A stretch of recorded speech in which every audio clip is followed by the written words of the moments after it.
We have crowned a new IWGP US Heavyweight Champion on AEW television. This is probably like one of the biggest things that have happened. I can't remember the last time at least since I've been watching in the past 4 years or so, that a IWGP title has changed on a show that wasn't at least co-produced by New Japan, and that is a big one. Yes. Good intro there.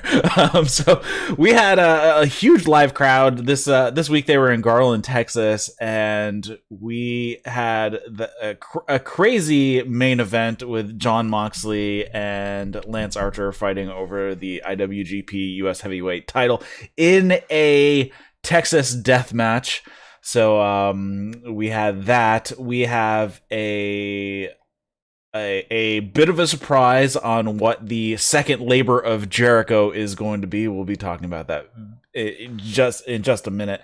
And we had a women's title match that ended up being better than I thought it was going to be. It didn't totally die, which I thought it had the possibility of doing.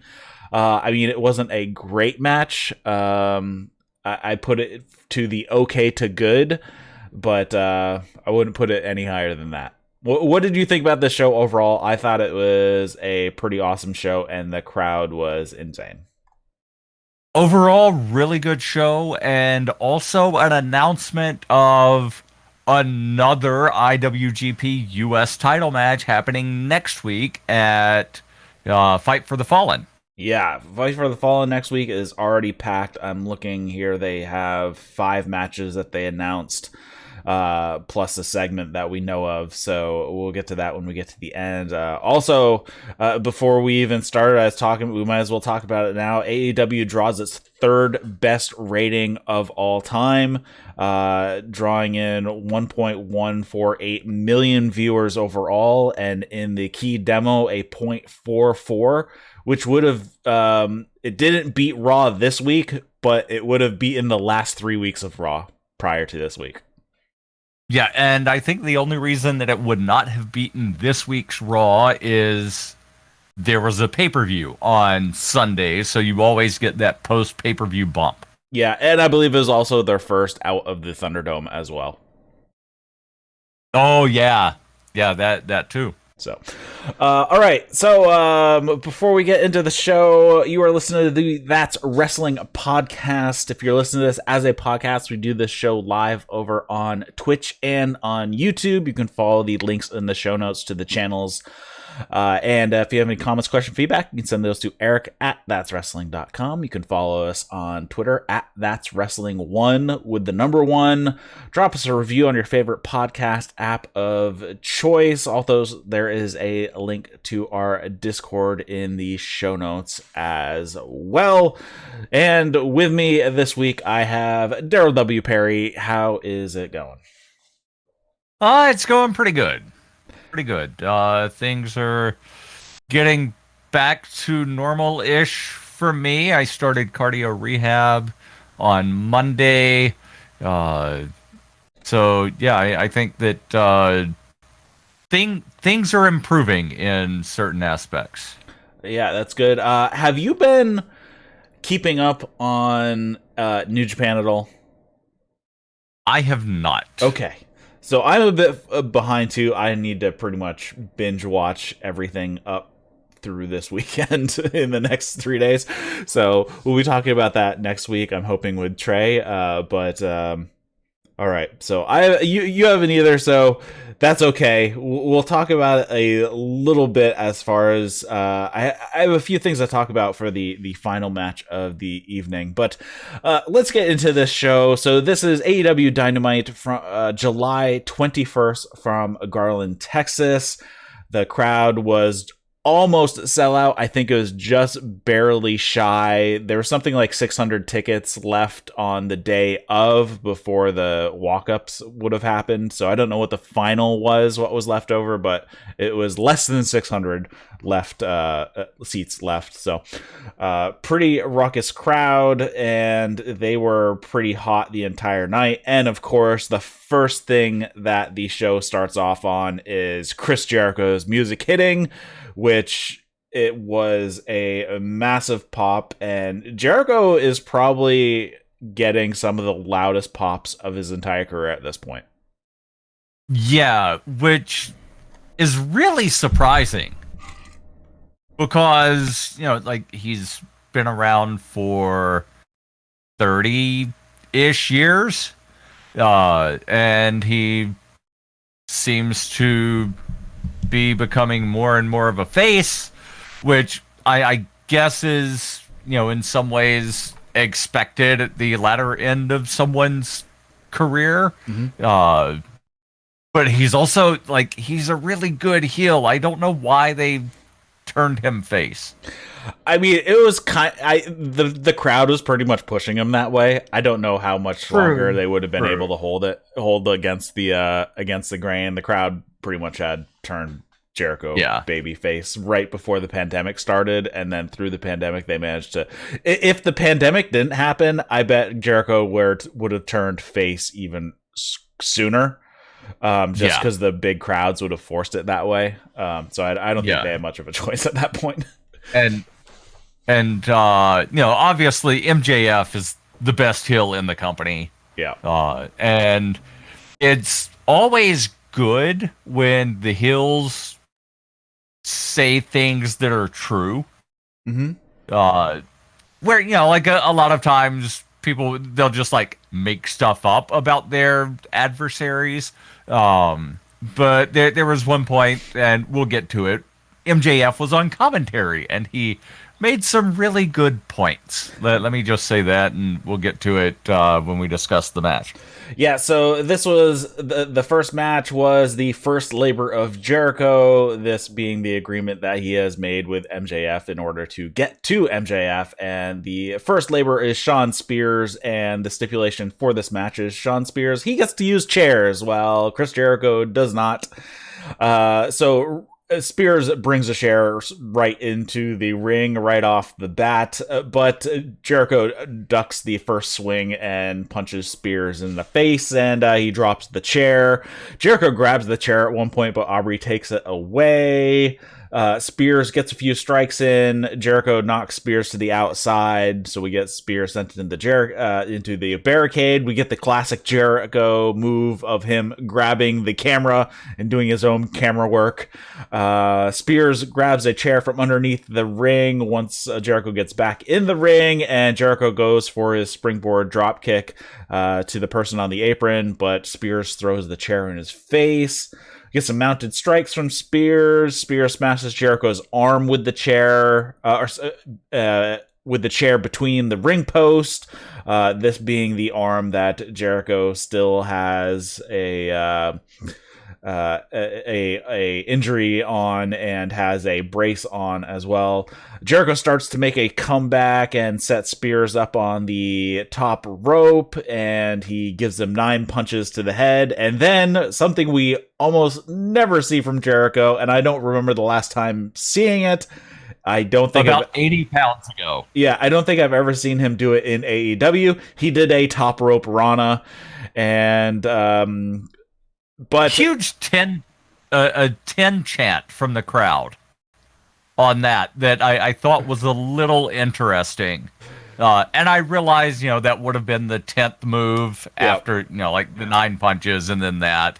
But sort of a callback to Spears's former persona in the E. And a funny way to mock him, which was great. Yes.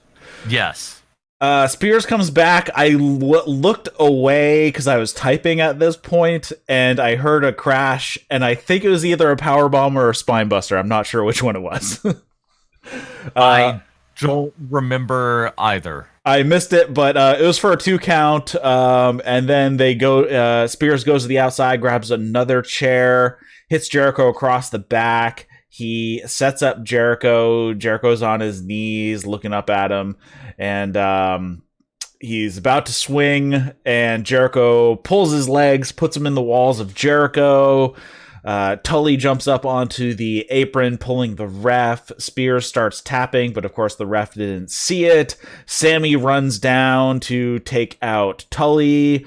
Spears turns a bit in the walls of Jericho, hits Jericho in the head with the chair, and then he hits the C4 on Jericho, and Jericho kicks out. Almost all of this, during almost all of this, you can hear on commentary, I think it was Tony Schiavone almost cheerleading for Jericho. And obviously, JR face, Schiavone mostly a face, Excalibur, he's not exactly neutral, but he is more fair than the other commentators. And MJF makes a good point about all of the announcers leaning towards the face side. And it's something that I had noticed here and there, where there's not really a heel commentator for AEW. Where, remember back during the Attitude Era, the glory days of wrestling for our generation, you had JR, who was clearly the face, except for with Austin, who I guess technically Austin was a face, but he was a very heelish face, and Lawler, who was the heel announcer. But here you don't really have that. You have, like, everybody sort of leans towards supporting the face wrestlers. Aside from whenever you have Taz filling in on commentary or Taz on Dark. And then you actually do have, that nice balance of the heel face dynamic on commentary. So it's something that I would kind of like to see them change to where either the announcers and commentators are all like straight down the middle, call it as I see it, without leaning one way or the other, or have that clear heel face dynamic on commentary. Yeah, it doesn't really bother me. I don't tend to dwell on the commentary that much anyways, so I guess it doesn't really stand out to me. I haven't had a problem with it. I mean, I've probably had more problems with a mixed team of having a face and a heel commentator. I've probably had more problems with those because they just get annoying sometimes. Right. I've had less issue with just having all faces or kind of straight men. Yeah, I would prefer them to all be neutral or have a clear heel face dynamic. Although I guess on the one hand, I can understand, if they're all leaning face and just talking bad about the bad guy. Oh, well, like, this guy's cheating, blah, blah, blah. But when they're cheerleading the face during the match, I guess that's where I kind of have the issue. Sure. Let's see. So Jericho kicks out of the C4. Spears sets up a chair on the top rope. I'm like, what the heck is he doing? So he actually picks up Jericho on his shoulders, and then he grabs the chair and he's holding it against Jericho's back. It looks like he wants to give him a C4, but with the chair between them. But Jericho slips out. He throws Spears into a chair that Spears had wedged into the corner, hits the Judas effect, and gets the victory. I thought the end was a little out of nowhere, which is okay. I'm not sure if I was Spears that I would be okay having Jericho kick out of the C4 immediately after I hit him in the head with the chair. Yeah. So either you hit him in the head with the chair and then go for a cover and then be really mad and then hit the C4 and he kicks out of that instead of going chair C4 and Jericho kicks out. I think that would have protected Spears a little bit more. Yeah, I'm wondering if that spot should not have been a little closer to the rope so that Jericho got his foot on the rope. That would have worked as well. Yep. Like, that would have worked better, but I'm wondering if, like, they had to call an audible because he realized, like, oh, you're too far away, you can't touch the rope. Maybe, I'm not sure. Anyways, post-match, we had MJF, he grabs the microphone, and he says if anybody comes down to help Jericho in any of his further matches, the deal is off. And then he says Jericho's next labor is going to be a no DQ match, and it'll be against a guy who has stabbed a guy in the jugular during the match. He's robbed a bank without a mask on, and it's Nick Gage.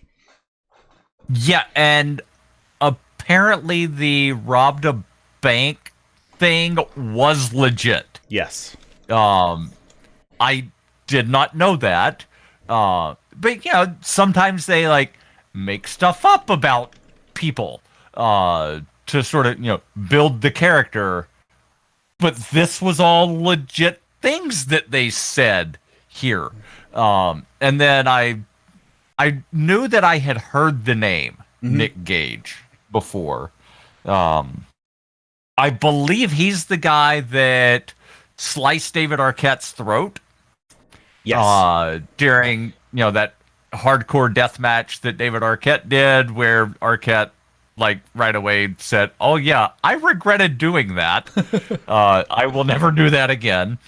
And they made reference, I believe it was Excalibur, because he's, like, the brains behind commentary to where he knows the backstories of everybody.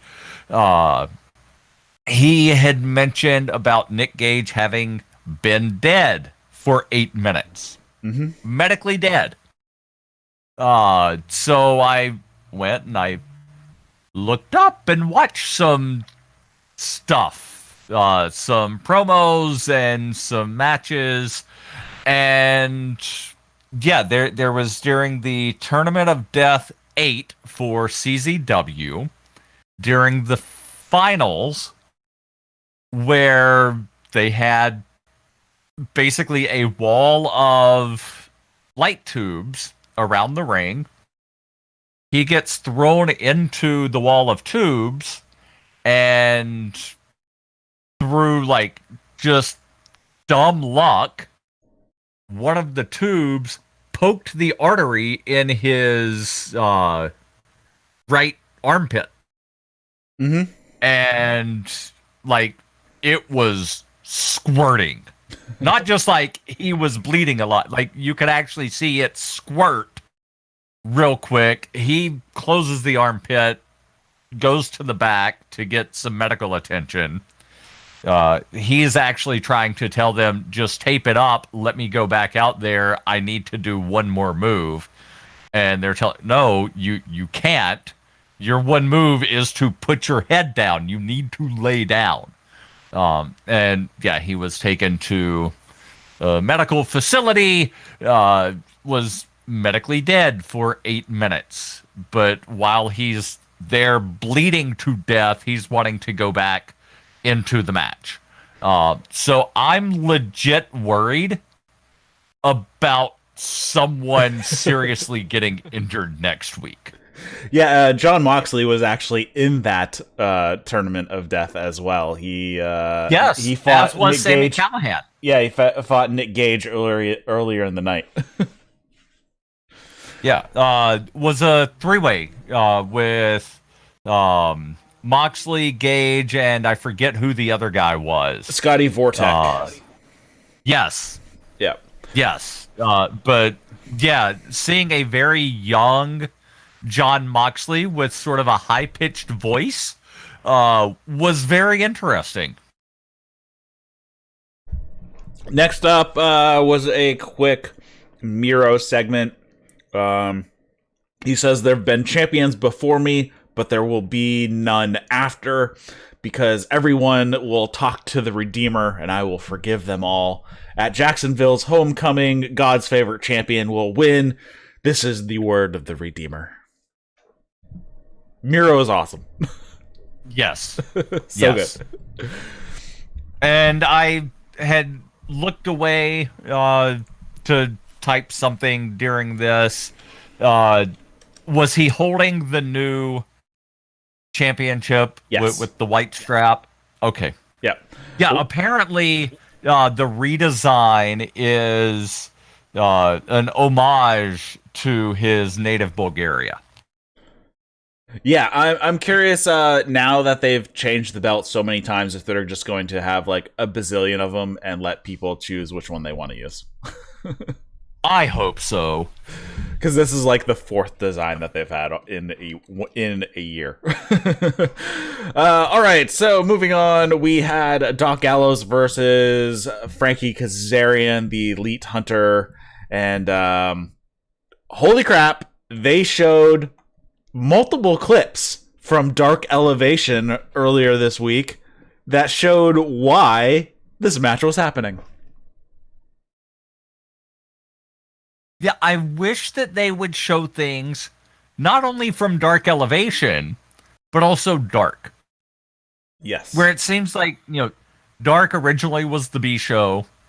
Now Dark Elevation is the B show, and Dark is the C show, I guess. It feels like that.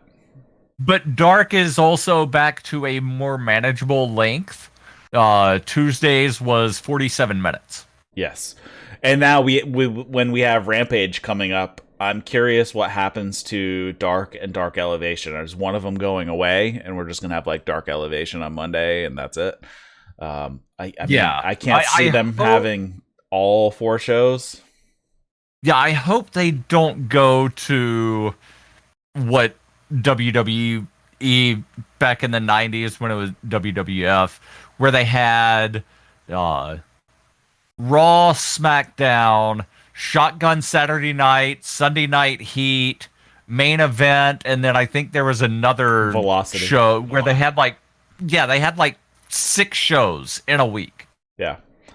I mean, I realize a lot of those served as recap shows for other things, but that's still a lot of programming.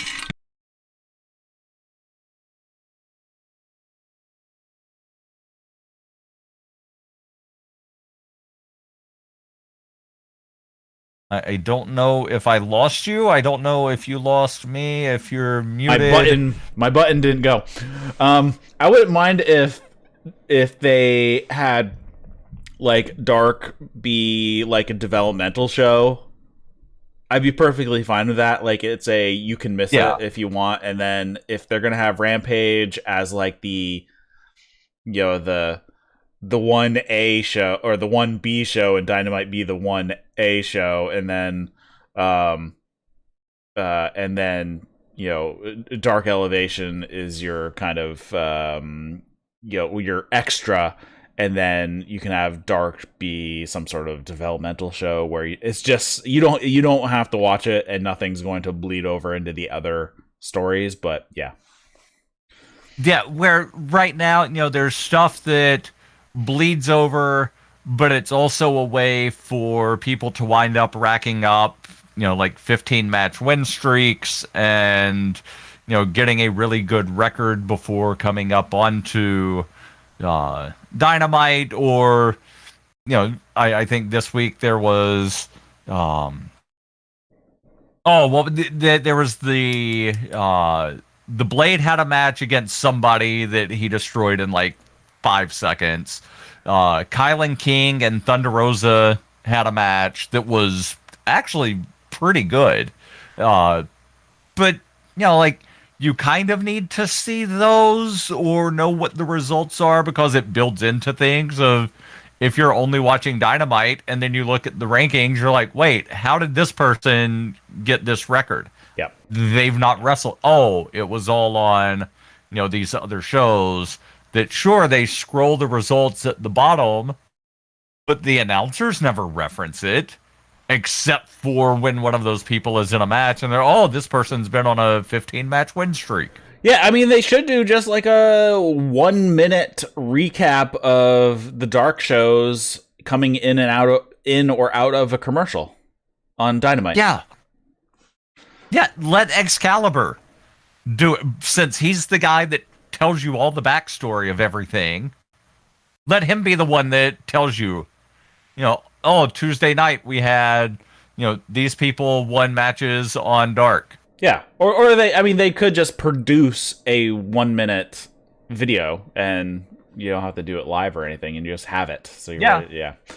Anyways, so we have Doc Gallows versus Frankie Kazarian. Gallows attacks Frankie after a match on Dark, and that's kind of what happened to set this up. Frankie charges right in, throwing strikes, a drop kick in the corner. We get some chops. Frankie dodges a splash in the corner, hits a missile drop kick off the top, but Gallows ends up hitting Frankie with the big boot. Frankie's thrown to the outside, and Gallows pulls the ref. Anderson was on the outside and runs him over with a lariat behind the ref's back. Get the heat on Frankie through the commercial. Frankie actually waits a few seconds to start his comeback after the commercial was over, which is nice. It was like 15 seconds. Kazarian hits a back suplex, springboard drop kick, springboard leg drop for 2, and then Anderson ends up holding Frankie's leg, or actually around his waist. He jumps up into the apron, grabs Frankie around the waist behind the ref's back. Frankie gives him like almost like a famouser with Anderson's head sticking through the ropes, but this really goes nowhere, because as soon as he turns around, Gallows ends up hitting him with a head kick, and then I have no idea what to call this particular power bomb, but it was basically like a throat elevated power bomb, and he gets the victory. Oh yeah, well, was that where he picked him up with both hands around the neck? Yeah. Okay. Yeah, I don't know a double hand choke bomb. I don't know. I'm sure it has a name. I just completely blanking on it. And I've seen other people do it before. Post-match, the Good Brothers hit Frankie with a magic killer as well. So as far as the match was fine. I'm not sure where they're going with Frankie at this point, because they just had Gallows beat him. They had Gallows beat him, but there was some interference and a distraction, so, it definitely was not a clean loss.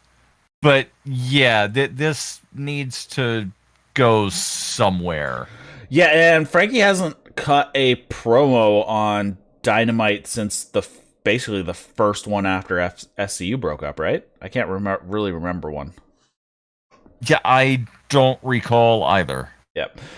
So post match, Good Brothers hit the Magic Killer, and then music starts playing. Usually that's somebody to come help. Nope, it was Kenny Omega's music. Yeah, so he comes out. Don Callis is with him as well, and Don says, "I hope you all saw what happened in the ring. This is what happens to you when you mess with the Elite, when you mess with the Good Brothers, when you mess with Kenny freaking Omega. For months you've been a thorn in our side, Frankie," or this is Kenny saying this, "the Elite Hunter, how the tables have turned. The Elite Hunter becomes the Elite Hunted," which there was a pause in there, like he couldn't figure out what to say, and Don Callis leaned in to give him the suggestion, which was kind of funny. Yes. They set up Frankie.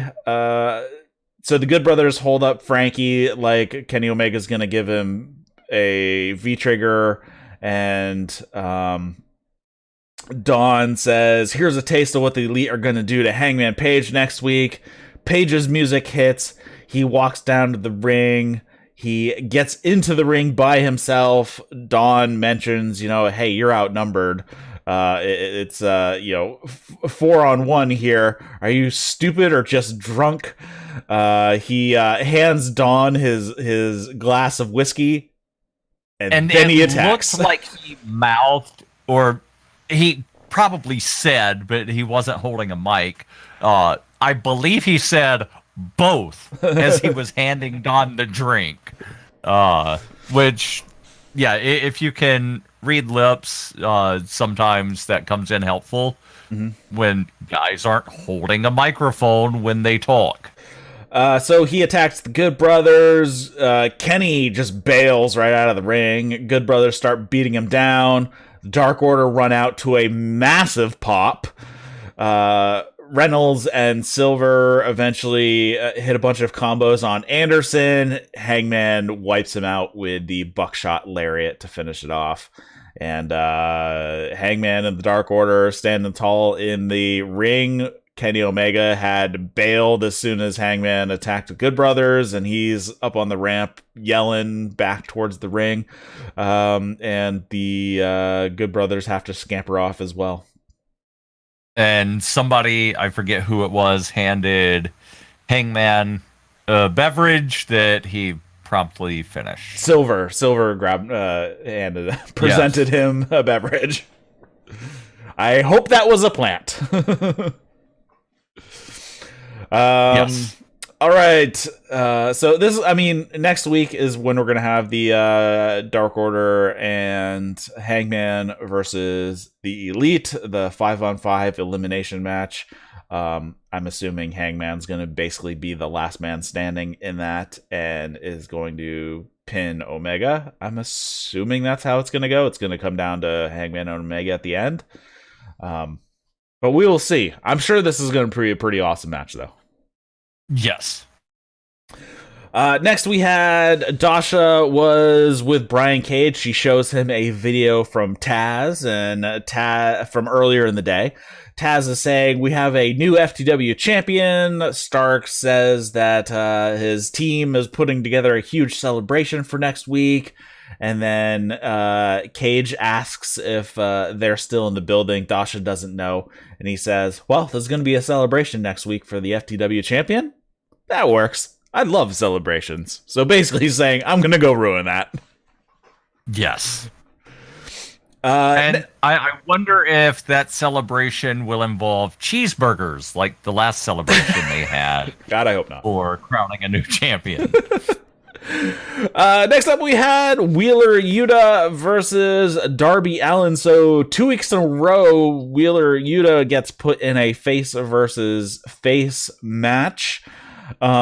This was brought up in our chat. Why is it a big deal if it's face versus face? I don't know if you want to touch on that or if you want me to.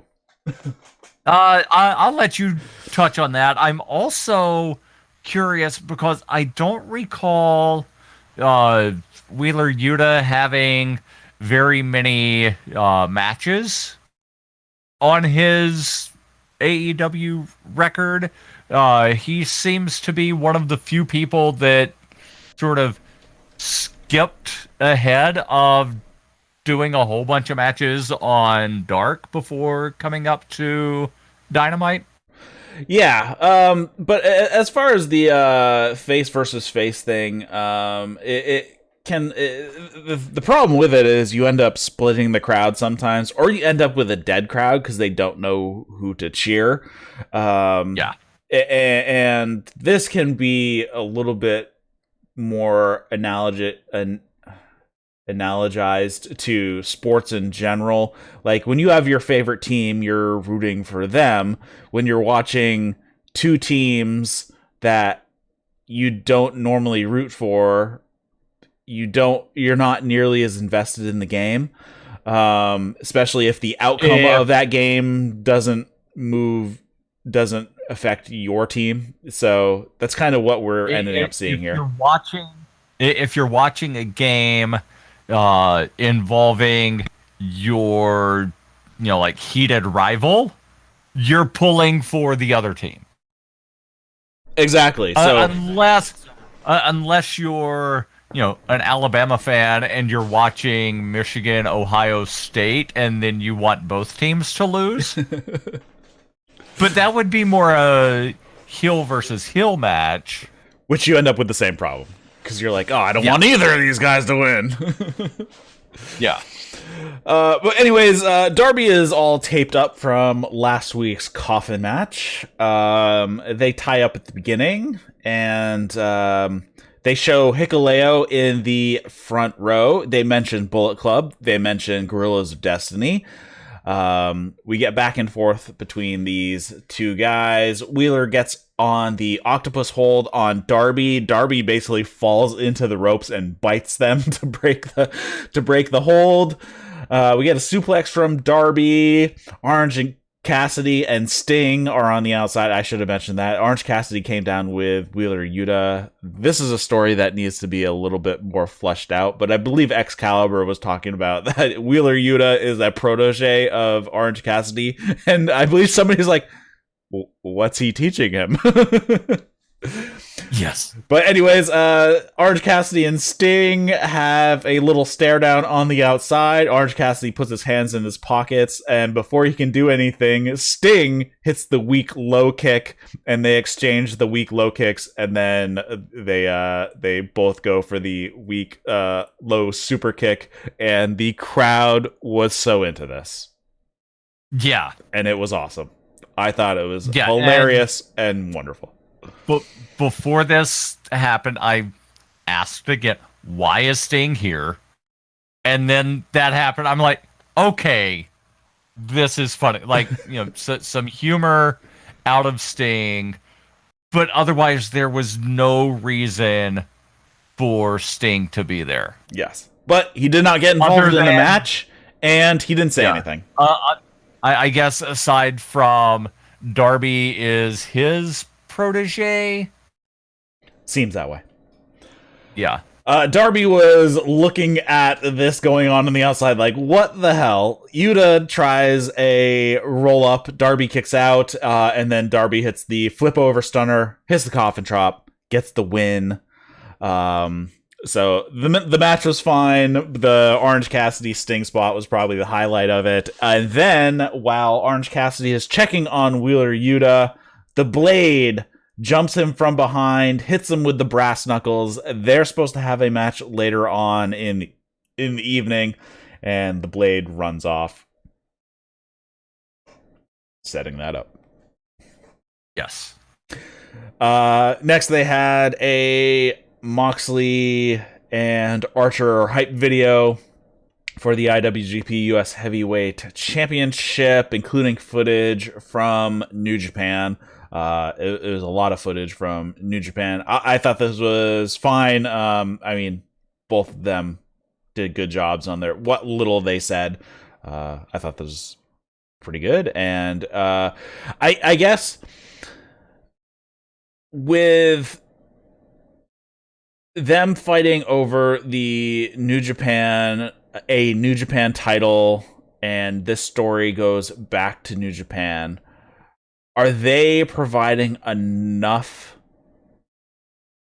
information for people who do not watch New Japan at all? Or are they providing at least a little bit of tidbits to be like, hey, go search this stuff out if you want? Or they kind of... Are people left too much in the dark who don't follow New Japan?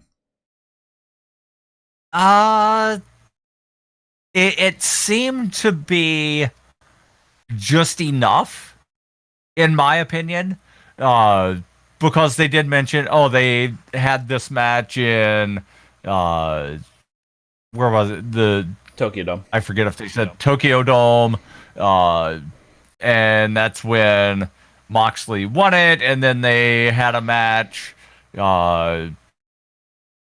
this other place, and they provided, I think, enough info. The 564-day reign of Moxley, a little unnaturally long because there was basically a year where he didn't defend the belt at all. Yeah, I think the defense was near the end of February 2020, and then the next defense was in November. So, yeah. Okay. I thought it was longer. No, he did one on New Japan Strong before. He did it the week before he lost the AEW title to Omega. Okay. Yeah. But yeah, like that there was a long period of time during the pandemic where just, oh yeah, he's got the belt, but we don't really know when he'll defend it or if or how. But I do like that they've been having that defended on AEW television. Mm-hmm. I am curious why it's not happening on the New Japan US show. I believe I think he's defended it twice over on that show. One was against Kenta. Okay. That match. I think he's done at least twice over there. So, and I think he's been in a couple other matches, like tag team matches over on New Japan Strong as well. So there has been, but now we're having like 4 weeks in a row of this title being defended, which is just crazy. Yeah. So they're making up for it here. Yeah, I mean, since I follow New Japan, the U.S. title has been relatively prestigious. They've had good champions. Omega being the first. Cody held it. Juice Robinson, John Moxley, Lance Archer. I am totally missing one. Jay White, I believe, was once. Yeah, I was going to ask if Switchblade had it. I think he had it once too. And I think I might be missing one champion. I think it's all of them. But yeah, so like I've been following it, so it was great for me. I'm just curious how people who don't follow New Japan at all feel about it. I've heard mixed messages on other shows with callers talking about it, meaning like, well, I don't watch New Japan, so why do I care? But I think that's a mentality that people need to start expanding a little bit when it comes to AEW. They bring in and use outside talent from outside AEW. They acknowledge that stuff happens outside AEW. Though, I do believe AEW could add a bit more context and talk about that stuff.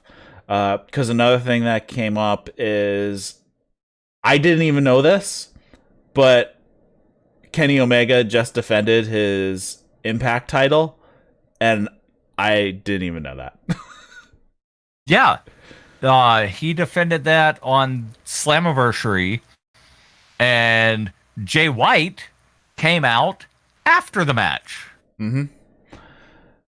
So I think if AEW could probably use at the beginning of their show, like the first 3 minutes of the show, recap everything relevant that's happened in the past week. To do that, and across the other products that its talent show up on, and for the upcoming show of the matches that are going to happen, give us a quick 30 seconds backstory of anything that's relevant. Just like any other TV show that runs on a non-serial basis, so an ongoing basis where the storyline goes from episode to episode.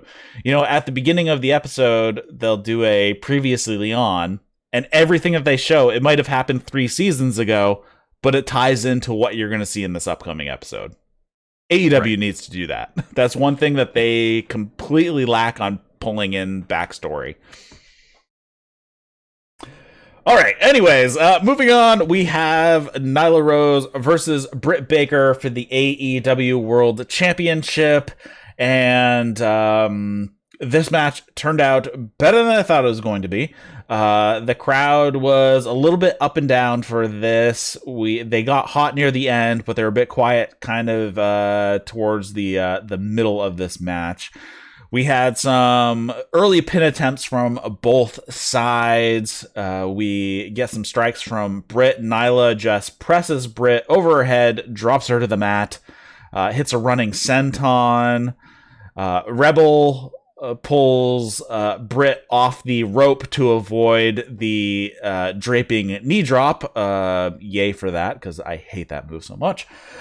Britt pulls Nyla face first into the turnbuckle, hits a bunch of stomps in the corners. We get some back and forth through the commercial. Britt is a heavy favorite with the fans here.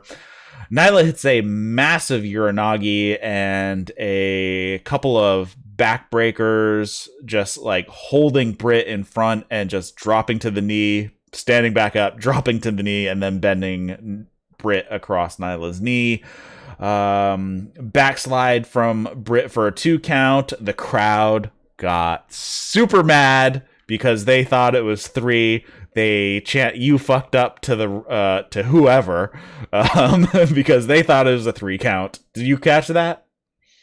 I also thought it was a 3, and I actually had to rewind to watch, and there was a weird sort of way that the ref started the count where he like dropped down to his knees, and instead of immediately starting the count, like brought his arm partway down and then up and down for the 1. So yeah, that should have been a 3 count. Got it.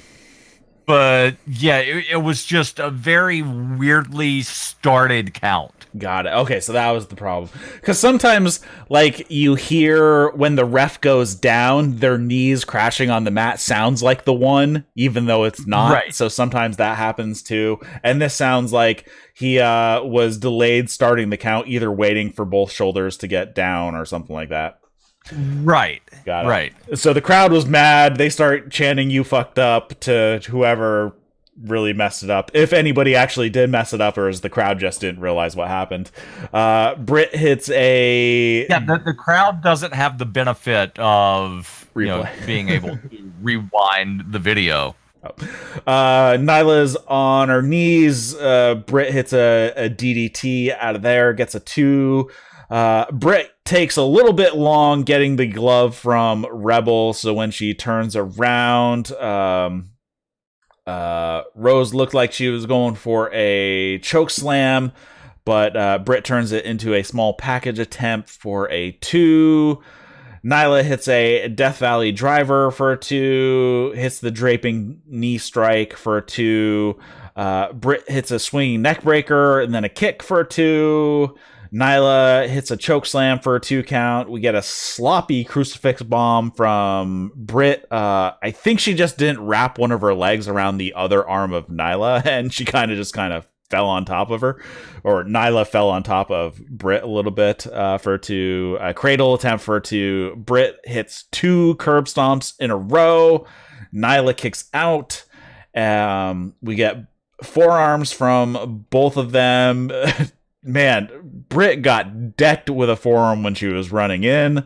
And then Rebel pulls the ref, and she had put the women's belt in the corner. Britt grabs the belt. She does the good old Eddie frame job spot, but the ref doesn't turn around because Vicky then grabs the ref to keep the ref pulled. So then Nyla tosses the belt back, and then Vicky lets go of the ref. The ref turns around, sees Britt holding the belt, and she's like, I didn't do anything, and she just tosses the belt aside. A nice little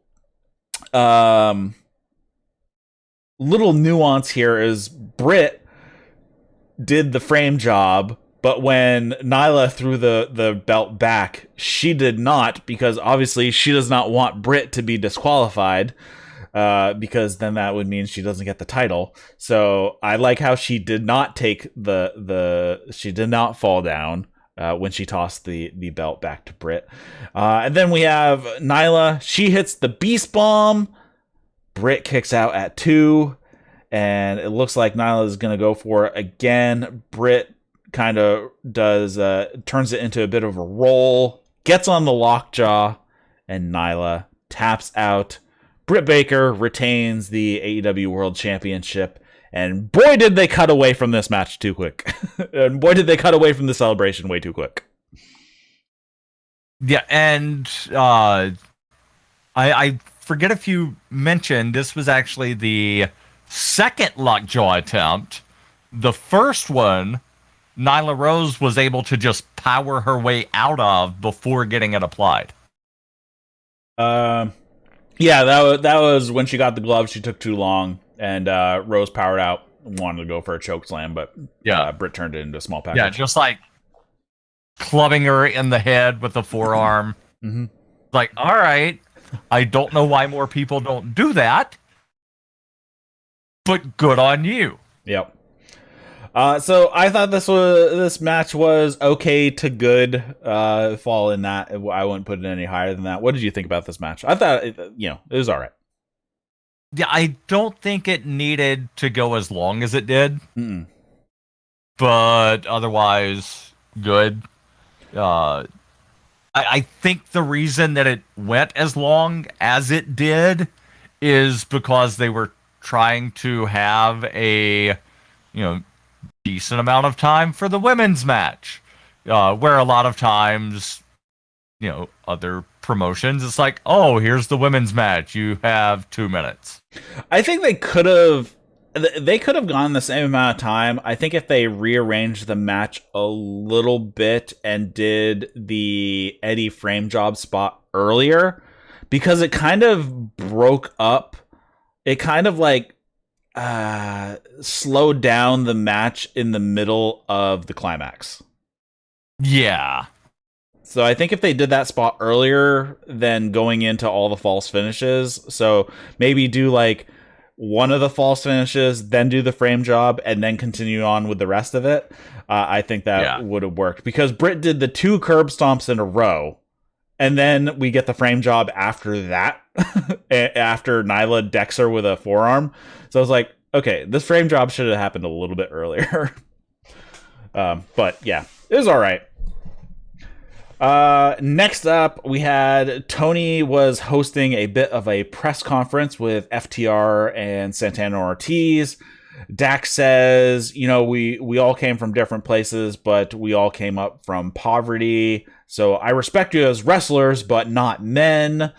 Ortiz says, while you're playing patty cake elsewhere, we were here from day one. You attacked our family. You guys are just a pit stop on our way to tag team gold.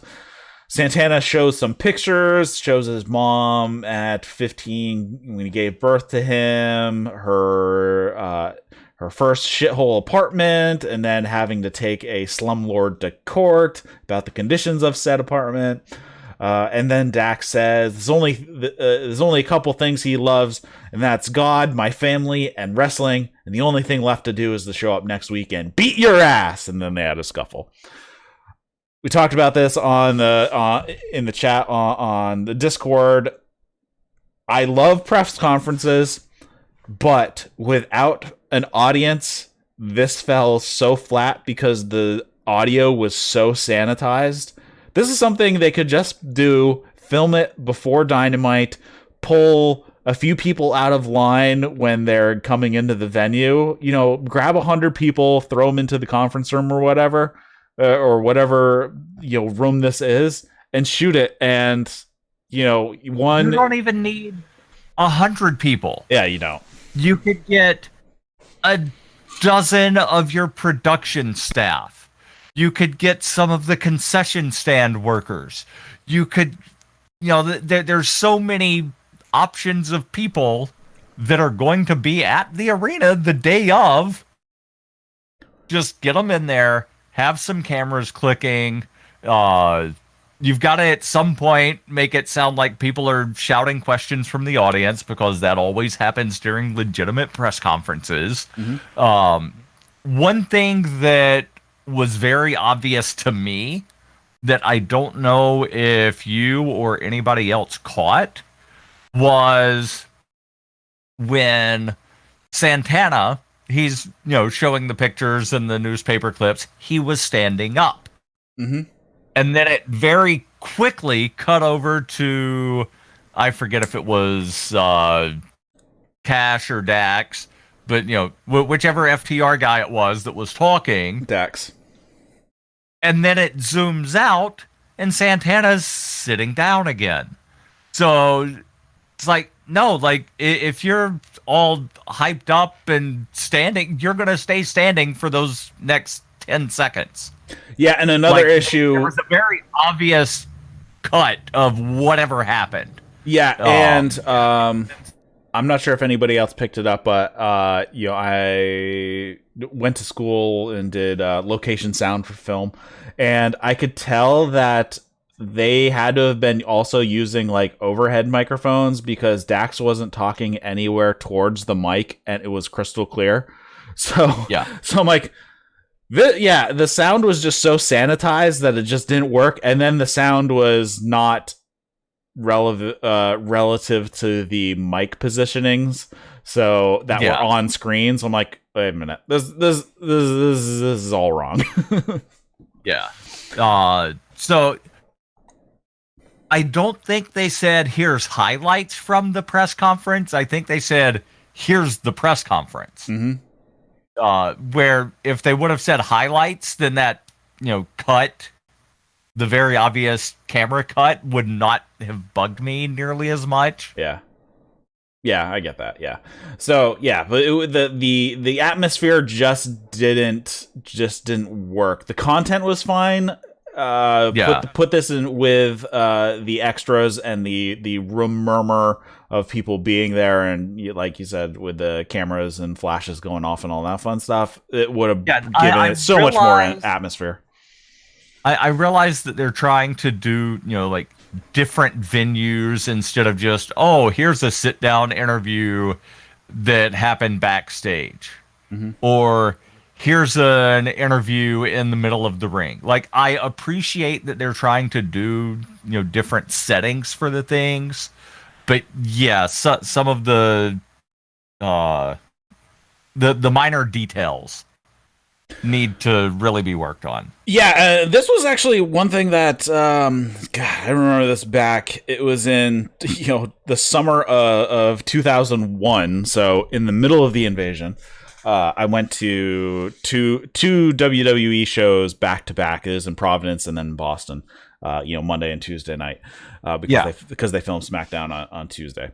And on the Tuesday, they had like a meet and greet type of press conference gathering type thing earlier in the day near the venue that you could just get in for free. It's like, these are one of those things that, okay, if AEW did something like that, did a meet and greet just like a couple hours before the show, and then they'd have all these people there, you have like a kind of a panel setting or whatever, and you could do these type of promos and have legit fans be there, and it would just add so much more atmosphere to it. Next up, we have Tony once again. This is now in the ring. He introduces Andrade El Idolo. This is a segment where at first I was thinking, why are they doing this in the ring? Like, a lot of the live in the ring interviews are just absolutely horrible. But like it all made sense later on, but when it first started, I'm like, why is this live? So Tony introduces Andrade. Andrade comes out. He tells everybody to chill out, tranquilo. And he says, before we start, Andrade has surprise for everyone. Andrade's insistent, then talks to Tony, and Tony's like, huh? Okay. And then he announces Andrade's new executive advisor, Chavo Guerrero. I called it. It was going to be Chavo. I didn't know what his title was going to be, but I called Chavo Guerrero was coming.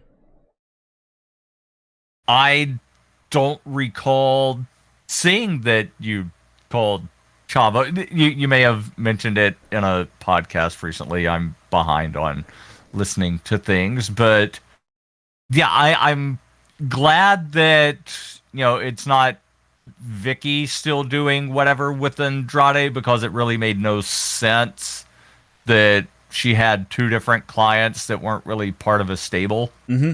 And I guess like back in whenever it was when Jim Cornette was managing a bunch of wrestlers, he didn't necessarily have a stable. It was just like, here's all the people that he manages. So either go more that route where it's just like somebody's managing a bunch of different people, not in a stable, but it seems like, like stables are kind of the thing now where everybody, Tully is FTR's manager, but Tully is also with the Pinnacle. Mm-hmm. It's not just FTR comes out with Tully and then Tully's otherwise not ever seen. Yeah. I mentioned on the first time Andrade said that they had a surprise, or as Vicky who said we have a surprise. Okay. So that was like 4 or 5 weeks ago at this point. So Chavo comes out and ended up cutting a little bit too much of a face promo because he was all happy. He says, "Hey, remember me?" So I hear that AEW is the place to be. Though he did throw in a heel line coming up. I don't know if people caught it though, because it didn't get mentioned on any of the podcasts that I listened to today. He says, "When I walk backstage, I can't believe all the talent. What a great time to be a wrestling fan. But I don't see anybody with as much talent as this man right here." So that was kind of a little bit of a dig, but it wasn't as heel as it should have been. He says that, and then Death Triangle's music hits. They all come out, all three of them, and get a massive pop from the crowd.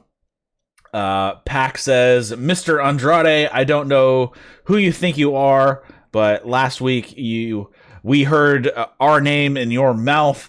Death Triangle hides from no one." And then Andrade thanks them for coming. He addresses them in Spanish. Chavo summarizes for us, and he says, "When Andrade looks around your waist, it's not as shiny as it should be," talking to Penta and Phoenix. And then Andrade asks why Phoenix and Penta work for Pac.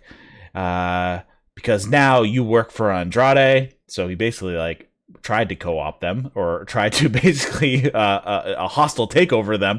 Pac says, yes, Penta and Phoenix don't work for me. We're a team. We're a family. We're a brotherhood. And then Penta says, Penta addresses Andrade in Spanish, and we get good old Alex Abrahantes says, Penta says, "Why would we want to join a group with you when you're not even on our level?" And then Death Triangle starts to make their way to the ring. They get up onto the apron. We get a bunch of refs running out to keep the two the groups from coming to blows.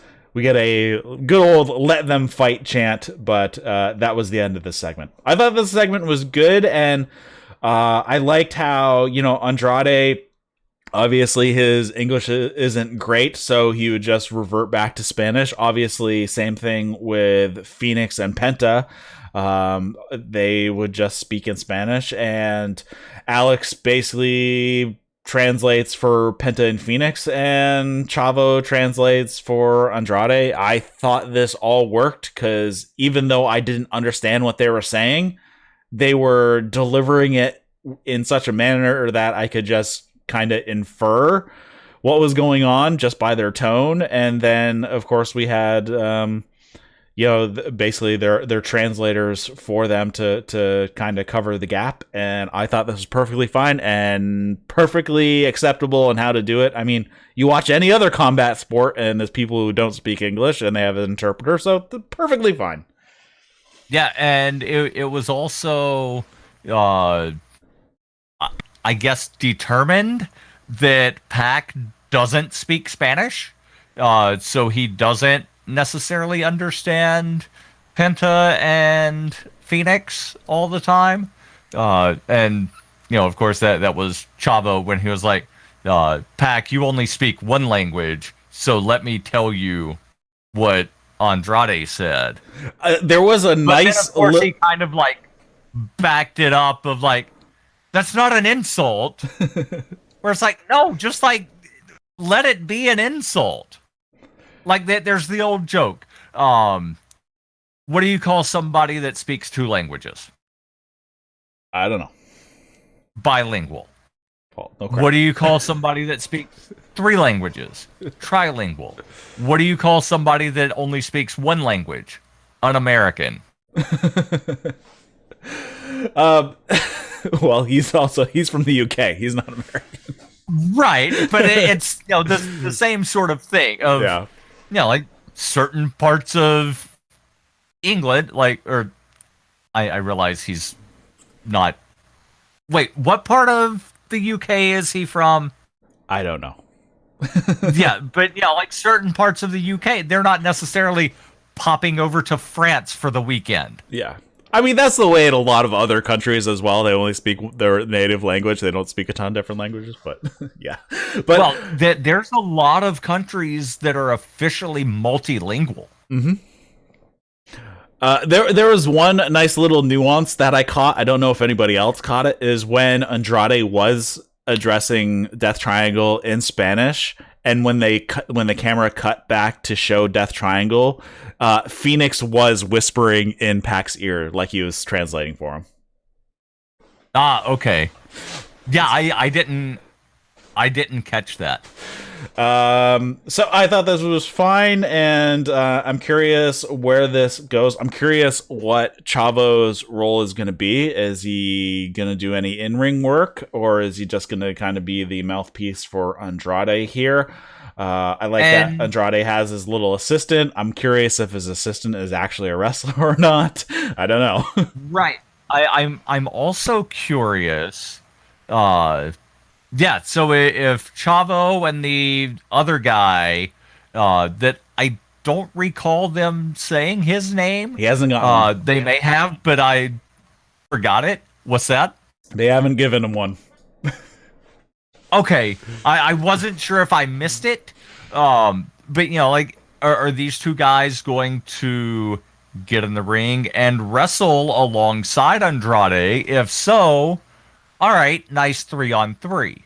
Otherwise, is Andrade just going to be fighting all 3 of these guys by himself? Or is Andrade going to start to build a Los Ingobernables faction here with all the people available in New Japan and in Mexico? Ooh. Yeah. Yeah. LIA? I guess.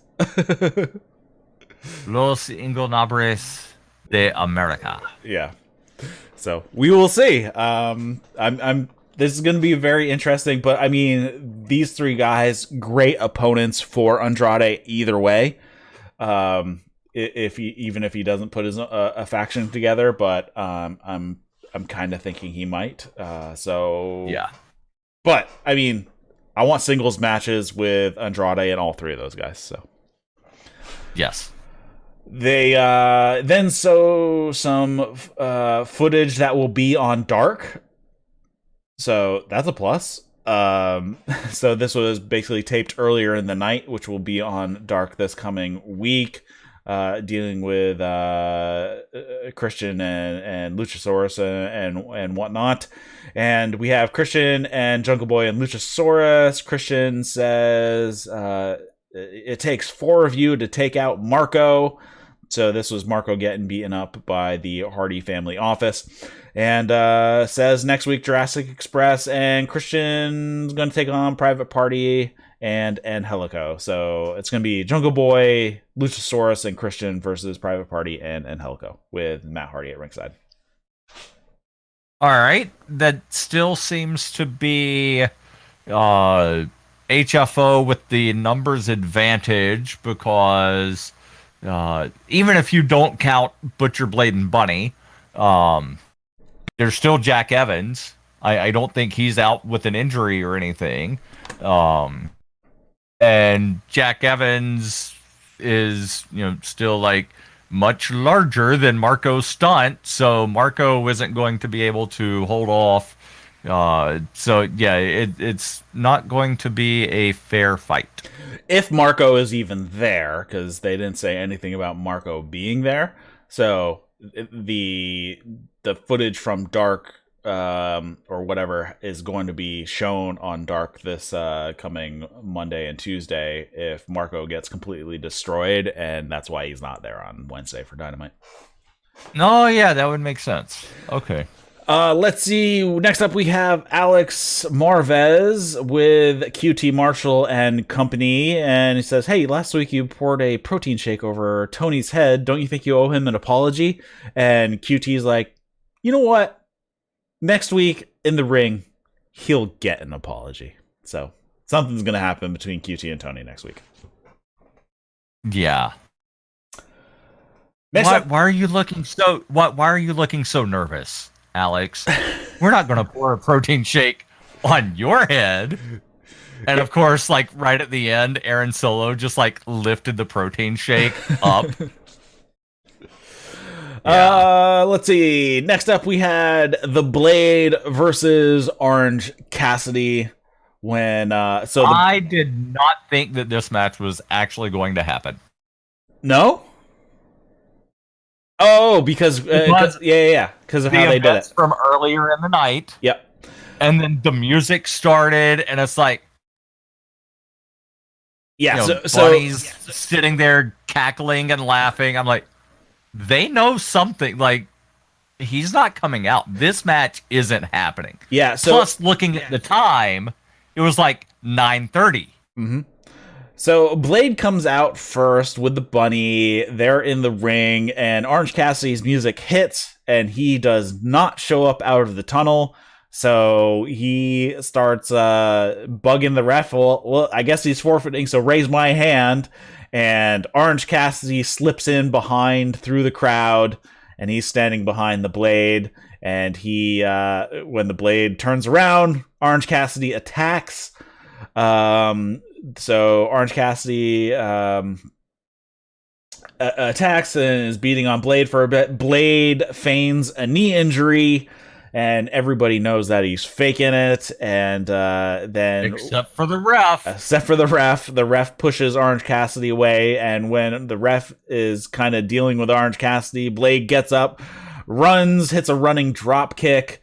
But Orange Cassidy comes back, hits Stun Dog Millionaire. He goes up top. Blade pulls the leg out and gives Orange Cassidy a gut wrench power bomb on top of the top turnbuckle, which was insane.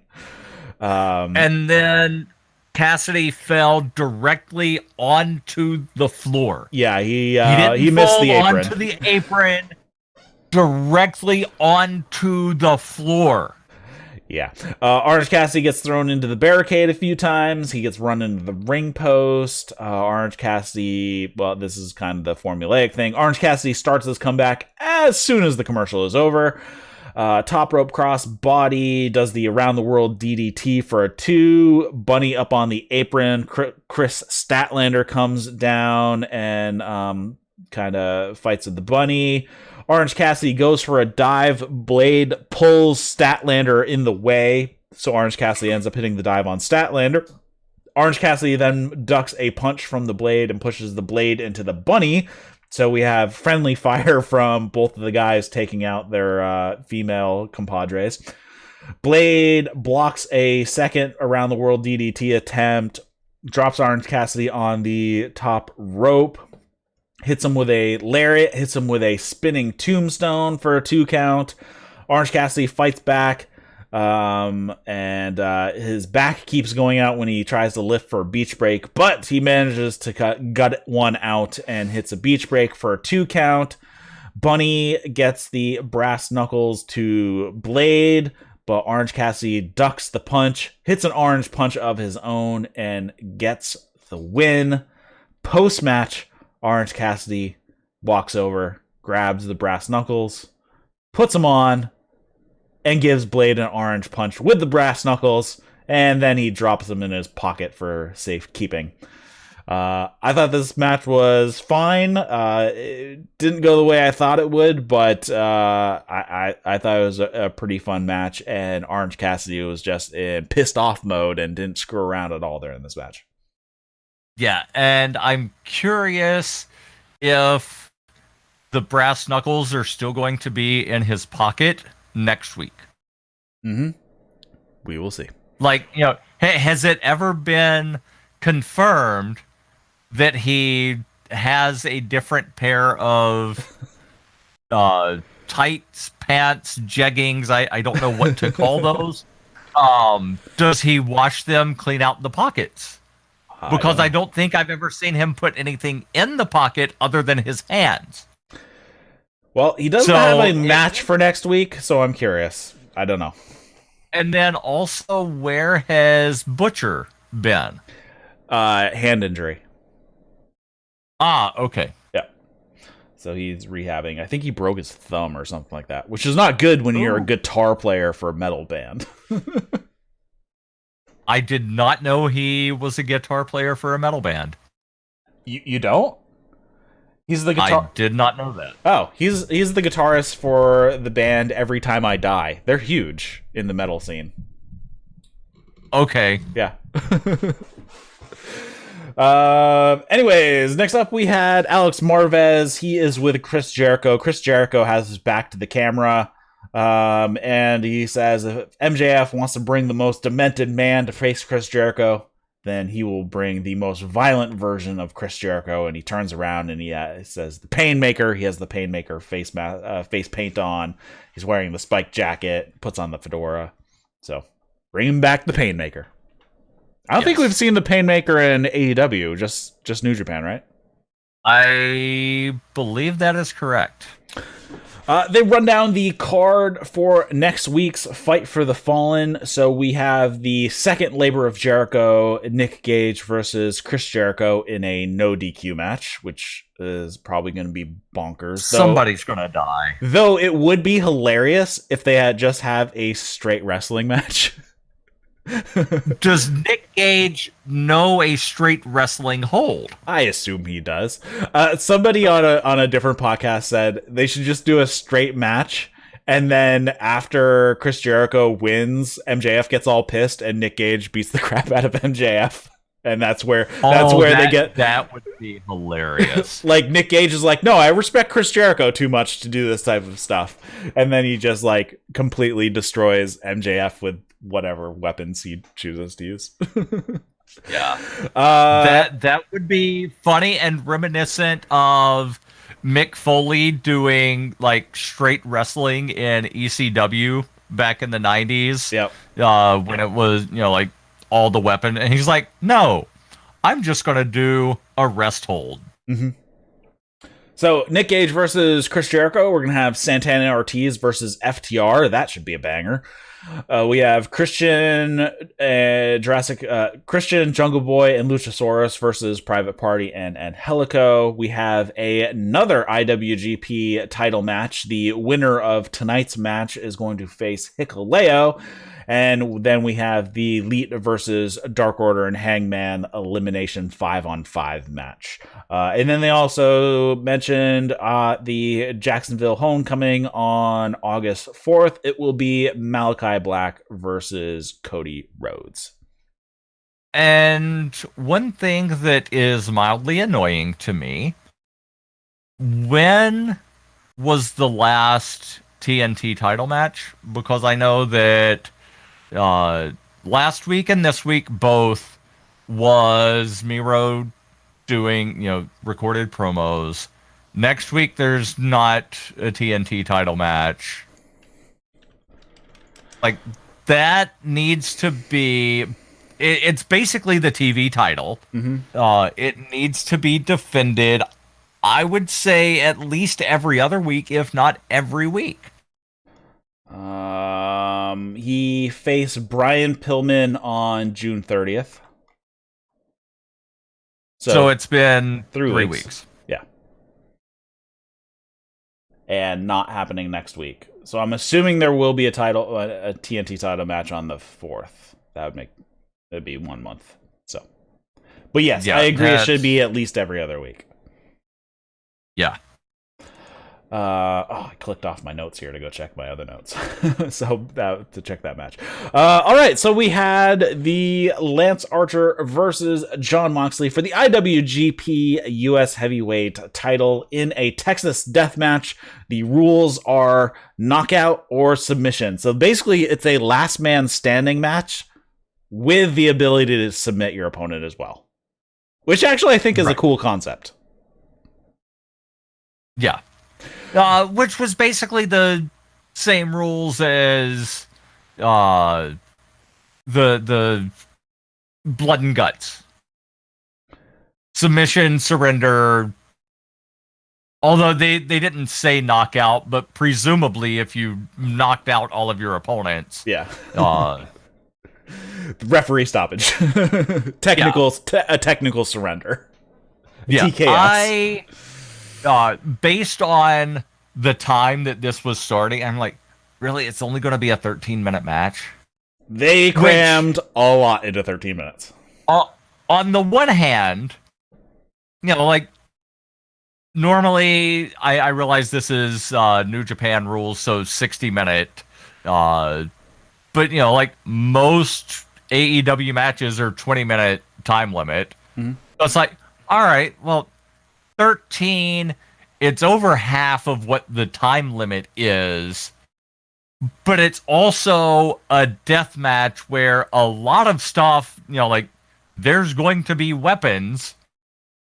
So, yeah, a weapons match, very likely, if there was a weapons fight, it very likely wouldn't go longer than 13 minutes. Yeah. So, I think a legit street fight. Yeah, one thing that they did do, though, was, as they've done in the past for title matches at the end of the night, is be like, if it goes past the top of the hour, we're going to stick with the action. They didn't say that, which was a little bit of a bummed. And again, I'm going to harp on what I said last week is, that AEW should work out with TNT that, hey, if we need to use an overrun, can we? We'll try not to, but if we have to, can we? Because last week they rushed a lot of stuff. And this week it worked out fine, though there was a piece at the end that would have been nice if it was on TV. I saw it later on social media from New Japan social media. But we'll talk about that. So, knockout or submission are the rules here. Archer comes out. He is carrying kendo sticks down to the ring. They brawl the second Archer gets into the ring. Lots of kendo stick shots to start it off. They fight on the outside. Moxley spears Archer through the barricade. They fight into the crowd. Archer uses a fan as a weapon. They fight back into the ring. Archer pulls up the mats on the outside, but Mox ends up giving Archer a DDT on the floor. Archer comes up bleeding here. Moxley has a fork and starts attacking Archer with it and stabbing him in the head. We get a classic "You sick fuck" chant. Moxley sets up a couple tables on the outside. He throws some chairs and a trash can into the ring. Good use of the commercial break here. So if you were live, you probably wouldn't even know that they were in commercial. Moxley stabs Archer some more with the fork in the head, and Moxley starts attacking the knee, hits a chop block, hits a chair strike to the knee, dragon screw to the knee, Pillmanizes the knee. Archer punches a trash can lid into Moxley's face. I do have to say, because somebody brought it up on another podcast, who sells or uses metal trash cans? And I have to say, I do, because raccoons and other animals chew through the plastic ones, and they're really good for storing animal feed and keeping critters out. And if you do anything with ceramics, you can do a couple different types of firing. Sure, yeah, you can make kilns. Mm-hmm. I yesterday converted a metal garbage can into what's called a raku kiln. Mm-hmm. I have a couple additional things that I need to do to finalize it, but it's like 90% done, where you take some like the fire blanket thing, you line the inside, that way you can get your thing up to like 1,000 degrees Celsius without like basically melting your galvanized steel. Yes. Yeah, so I actually have 2 metal trash cans. And I liked the way that they did this punch of the lid, where Moxley, he had it over his head and he went to swing it, and as it got basically right in front of his face is when Archer punched it. Yeah, it was good timing. Where a lot of times, like, guys are just holding something in front of their face, and it's like, why are you holding that in front of your face? They throw hands. Moxley bites Archer in the face. I believe this got some more "you sick fuck" chants. Archer hits a few lariats. German suplex from Mox. Big boot from Archer. Ripcord Uranagi from Archer. Then Mox gets hit with a trash can as well. Then Archer sets up 2 chairs facing each other. He wants to do the blackout through the 2 chairs like they did so this is a callback to their Wrestle Kingdom match. Mox slips out, hits a low blow. He gets a few boos from the crowd on that one. He then goes to the chair and turns them around so they are now back to back. So the chair backs are touching each other. So there's this nice little spire. And it ends up biting him in the ass because Archer then gives him a choke slam right onto the spine of those 2 chairs back to back. Yeah, that must have sucked.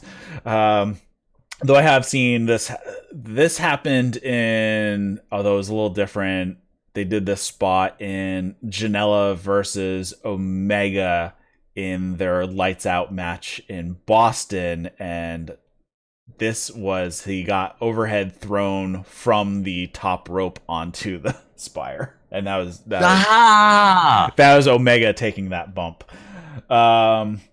Anyways, Mox hits a paradigm shift, and he wants the ref to count to the 10 count. Archer gets up at 4, gives them the double birds.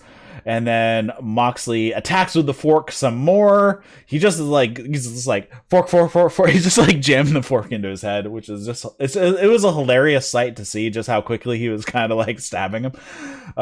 Yeah. Mox goes under the ring. He pulls out a board with curled up barbed wire on it. He places that on top of the tables he had set up earlier. He places 2 boards of barbed wire. They fight up on the apron. Archer attacks with the fork now. He grabbed the fork, and then Archer gives Mox a choke slam off the apron through the barbed wire table.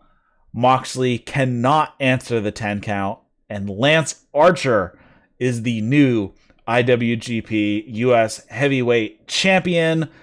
This is the first time I have seen a New Japan title change hands on a co-produced show from New Japan, which is insane. I have no idea when the last time that happened.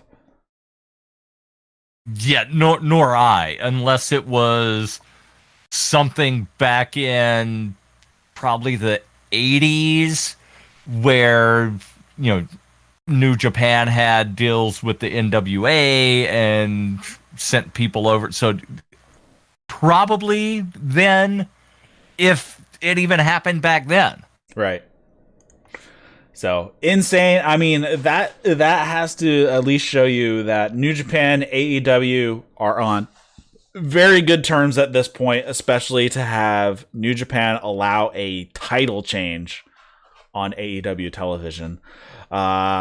This match was bonkers. We already said they crammed this all into 13 minutes, and it was a very fun match. Hikuleo gets in the ring post-match.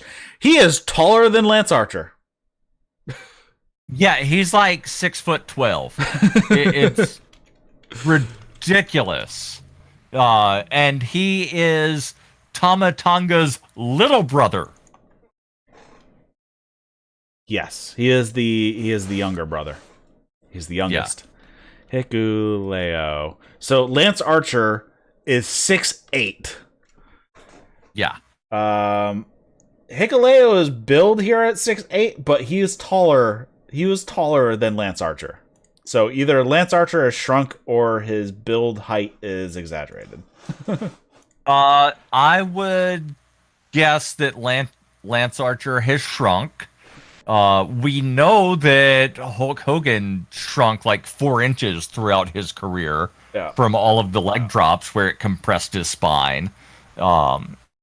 It's also possible that, Archer may have thought he was standing completely straight, but he might not have been. Plus, after everything he went through, throughout the day, your joints and everything compress a little bit. So, you're not as tall at the end of the day as you were when you first woke up. Mm-hmm. So, yeah. So next week it's going to be Lance Archer defending his newly won title against Hikuleo. So yeah, that should be a very fun match. And this is just a standard match. It's not any kind of unique stipulation, right? Correct. And okay. I'm looking at the lineage of the belt, and I did not miss any. We got all the title holders, so we're good on that. All right. Anything else you want to talk about this show? I thought this was a really fun show, and that match at the end was pretty bonkers. And other than that, I don't got anything else to talk about on the show. Yeah, good show. My only complaint is there needs to be more TNT title defenses. They also... Well, no, they did set up... last week, they've set up the stipulation of the Elite versus Dark Order thing. Yep. I was going to say they need to, confirm who Kenny's next opponent is, but it's all dependent on that match next week, where if the Elite wins, then everybody from Dark Order, and I'm including Hangman there, they lose title shots. Yep. So that, the I'm not sure which team from Dark Order would get a tag shot if Dark Order and Hangman win. But now that there's 2 sets of tag belts within the Elite, presumably both Evil Uno and Stu Grayson and the team of Silver and Reynolds could both get tag title matches. Yeah. Actually, there's a little bit of news to touch on. Thunder Rosa has officially been signed by AEW. They actually bought out the remainder of her NWA contract. She was under contract until next summer. So they actually bought out her contract, and she is now full-time AEW. I was wondering if something like that, because I thought that she had an NWA contract for longer, but then I saw the post of Thunder Rosa is all Elite, and I'm like, all right, excellent. Mm-hmm. And then there was a rumor. Can we talk rumors? Sure, let's talk about the two rumors that are mulling around right now that have not been confirmed by anybody, though some people are saying it's confirmed, but it's, Bryan Danielson, all Elite. That has been the rumor. What's the other one? What's the other rumor? CM Punk. I saw CM Punk in talks with AEW. There's rumors that he's signed as well. Okay, I've not seen rumors that he's signed. I saw rumors that he was in talks with. Yep. So we have those two. I'm curious. It's hard to believe. I don't think they would let something that like that leak. It would be, pretty bad if they did. They didn't let Andrade leak. They didn't let Malachi Black / Tommy End, And I really wish that they would show something on AEW television, letting us know, like for sure what was in the promo that was released on YouTube. I don't know. Did you watch this where he's in the mental institution? Yes, it was awesome. And the staff is trying to convince him, no, your name is actually, you're Tommy. Yep. And he's like, no, Malachi. But they mention like the eye injury from a fight with another patient. So yeah, that needs to really be fleshed out on AEW television instead of just, having people have to watch things on social media, or direct us of where we can see something instead of just like there was a brief mention last week, I think, about, Malachi Black put out a video. Yeah. But like that could be anything because Sunny has put out some videos, not wrestling related, but she's put out some videos. She's also looking for some co-stars if you're interested. And your wife would approve. All right, we've gotten way off the rails at this point. All right, so we're gonna wrap it up here. Thanks everybody for tuning into That's Wrestling. If you're listening to this as a podcast, we do this show live over on YouTube and Twitch. You can follow the links in the show notes for those. The link to our Discord is in there as well. Sends comment, question, feedback to Eric at that'swrestling.com. You can follow us on Twitter at that'swrestling1 with the number 1. Drop us a review on your favorite podcast app of choice. So, we'll probably be back early next week for New Japan coverage as there are some big shows going on this weekend. The Tokyo Dome show is on Sunday. It'll be Sunday morning for me.